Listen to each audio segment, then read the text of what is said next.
But first, academics are joining forces to raise awareness about sexual violence at the country's universities. They are calling on the Higher Education Minister, Naledi Pandor, to intervene. The academics want an inquiry into sexual violence in higher education, as well as the blacklisting of those found guilty. Representing various universities, they say the sex for jobs phenomenon is rife at universities. The group says it's impossible to focus on innovation and research when the environment is highly sexualized and predatory. Their letter to Pandor follows a recent episode of Checkpoint here on ENCA, which highlighted the plight of women at Fort Hare University. The group says the women's ordeal highlights the poor response at a structural level and exposes how perpetrators continue to evade consequences. Well, as you can see, the fight back by women is gaining momentum. Across the continent, there's an outcry from women on social media. Using various hashtags, they shine the spotlight on sexual abuse and victimization. But is this outcry by academics enough in a country like ours with a high incidence of gender-based violence? For more on this, we're joined by Professor Amanda Gous from Stellenbosch University.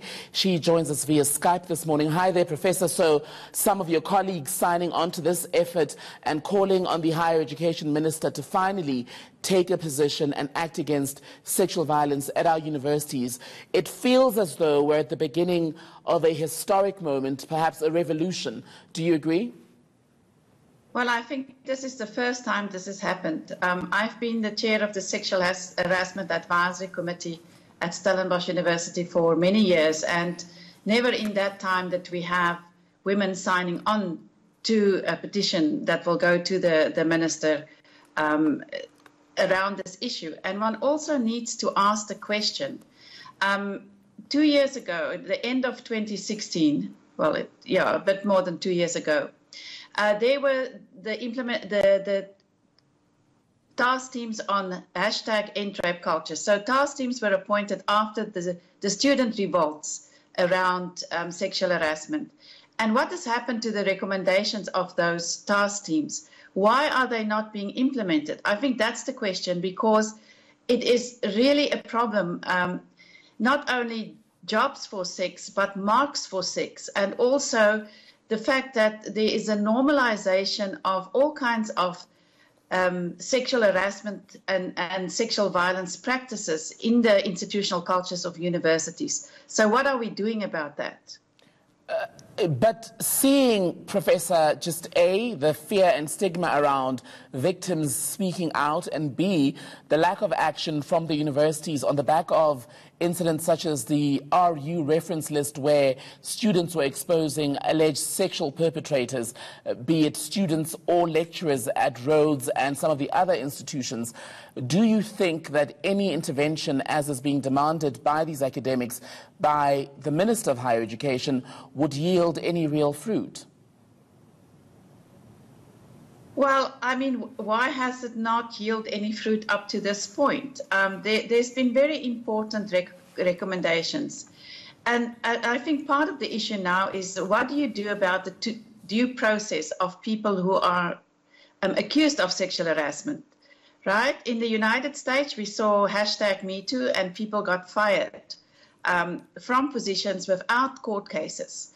And now there's a pushback against #MeToo, exactly because people are asking, what about due process? When do I get my day in court? People cannot just be expelled from universities, cannot be just fired from jobs without some type of legal intervention. And this is the problem. We have, for example, situations where alleged perpetrators, that women students know who have committed sexual violence, sit in the same classes with the victims. And because they have rights, the argument goes something like this. Well, they need to have their day in court, and up to that point, we can do nothing. Now, this is really a serious problem for women students and also women lecturers who have to deal with perpetrators or alleged perpetrators all the time. And what about their rights? What about their rights as the survivors of sexual harassment? Who creates this enabling environment for abusers on our campuses? Well, it's built into the institutional cultures. Universities have long-standing practices in their residences that objectify women, what's called student fun and student culture. For example, making remarks about women's bodies, rating women's bodies on a scale from 1 to 10. That's a common student practice. But also the fact that universities for the longest time did not have policies and grievance procedures on sexual harassment. So this was supposed to be implemented now after the task teams did their work on the different campuses. And it's in violation of labor legislation. Labor legislation, as well as PAPUDA and the Equity Act, makes provision for the or require that institutions have policies and grievance procedures on sexual harassment. And there is this concept in our law called vicarious liability, which means that the top management, and in the case of universities, directors cannot say that I don't know that this is happening on my campus. That's why they have to have policies and grievance procedures in place. Mm-hmm. If they don't, they are in violation of different types of legislation. And we need to ask the question, why is that the case then, even if universities have implemented grievance procedures and policies, are they not dealing with the problem of sexual harassment? And one of the issues here is that you deal with it one perpetrator at a time. That's what grievance procedures do.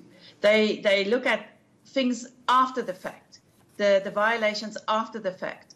But we don't seem to have very clear ideas what to do about institutional cultures where women are exposed to sexual harassment in classrooms, on campuses, in the university institution, and those institutional cultures seem very difficult to change, and we can only change it if the male staff at university campuses buy into the grievance procedures and the policies, but also have an attitude change. You know, I think there are many men who don't think we need to take sexual harassment seriously.